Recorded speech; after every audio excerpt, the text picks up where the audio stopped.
technology often requires an implementation phase. It requires evaluating business cases. It requires risk mitigation. It requires change management. What are some of the trends you're seeing right now as operators look to evaluate and adopt new technologies in the market? I've seen it's been enough time now in this cycle of tech origination that any operator out there has been doing this enough that they have a little bit of self-awareness of who they are in this. Obviously, some are more sophisticated, more designed and deliberate than others are.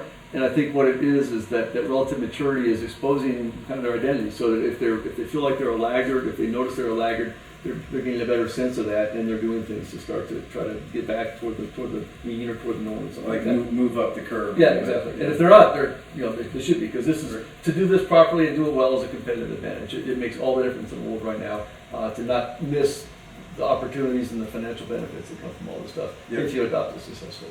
I agree with that. At Wellday Labs, we've seen some of our larger operators that have implemented us in the most professional way, meaning it's repeatable, then they've been able to deploy it to other business units and roll out workflows successfully.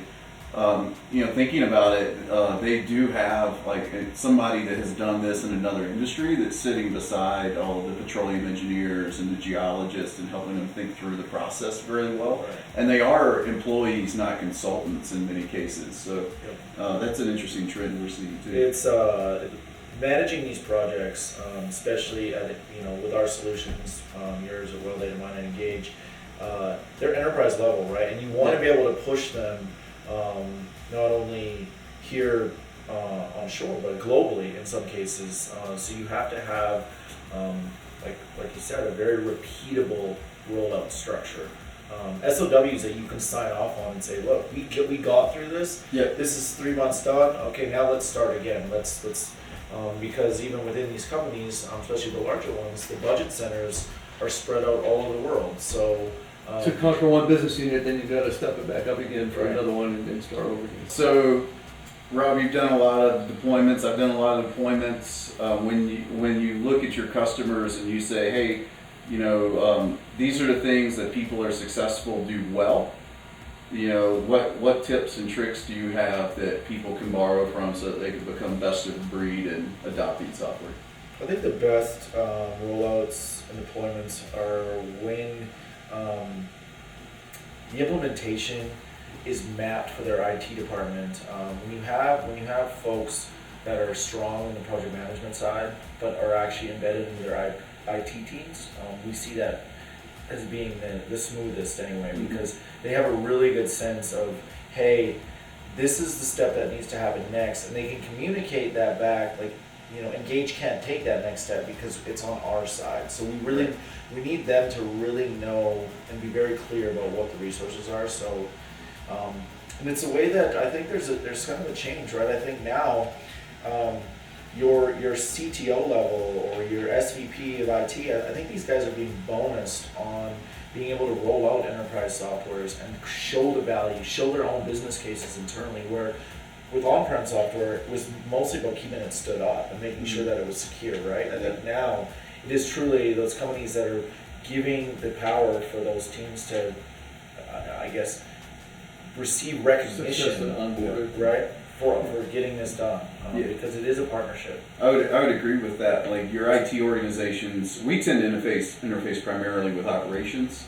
But your IT organizations have a lot of your business analysts and your project management experience. They do this all the time. And so anytime where we've seen like that sort of professional experience and sophistication around a project, it tends to go a little bit smoother, right? Because they set timelines and deliverables, and the operator says, hey, this is the timeline, and I owe something here, and the vendor owes something here. And as long as everything stays in lockstep, then the implementation will go really well. Jim, being that you're in the investment community, what is your take on some of the innovation groups that are being stood up around the country within all these medium-sized to large-sized operators?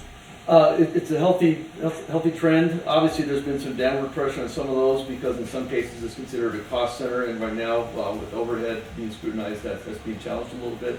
But the ability for that to accelerate kind of uniform mindset among adoption within companies, it's huge. Sometimes you see that as an impediment more, as a little bit of a, too tough a screening threshold to get through.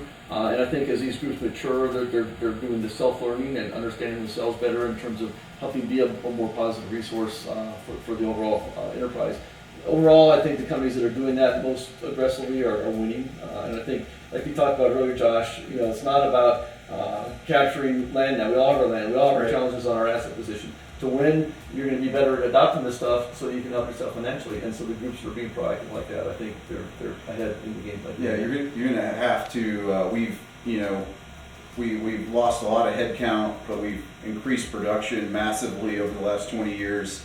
And change comes with all of that, new workflows, and so becoming best of breed at change management and project management inside of operators is, I think, paramount to being exceptional and operating in a cash flow positive world. Well, and part of it too is the average practitioner is getting younger and younger as the demographics of our industry change, and on average they're quicker and able to learn things more rapidly and assimilate it more naturally, right? And so it's kind of the organizational part behind it that is sometimes the impediment. And these companies that figure out to help improve the disconnects within the organization itself are winning, I think, through being able to get out there quicker and get it into the hands of the users. So in the innovation groups, you've traditionally had, or in recent years, you've had this group that would evaluate new technologies and find the right person to connect that technology into the operator and then run an evaluation.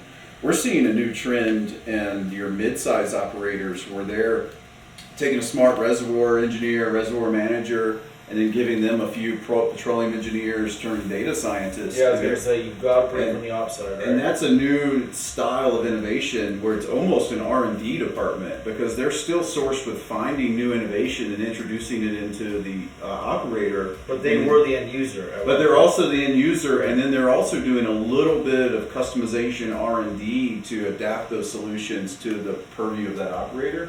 And I'm really interested to see how that takes and that works because there are some very sharp individuals that are staffing those teams. Yes. And that's a new trend we've seen over the last year. Yeah, you definitely, the most successful of those teams I've seen is when they do pull those folks from operations. And then, like you said, stand them up as the actual analysts who would have been the end user, right? Yeah. To help create those business cases internally. Yeah, going back to kind of the point of the conversation where we're like, who does the best change management, the best implementations? And I think it's those operators that sit down and say, what are the goals that we're trying to achieve? Let's pick a goal that's achievable and not necessarily, we all have these grand visions, but let's pick something achievable and then figure out what the definition of that is and then how do we get to it and what's the timeline to get there and then what are all the deliverables?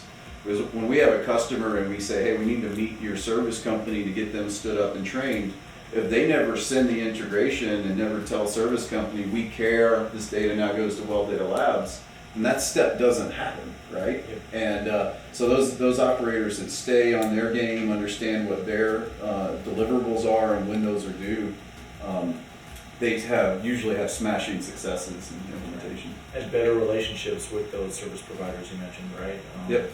It's not just for the operators, it is for the service contractors as well, right? Because the folks that are doing the best work will, and even on their side, have the ability to integrate and get this set up for their clients, which are our clients, are going to be the most successful on the service side as well, right? Who have been the least amount of pushback.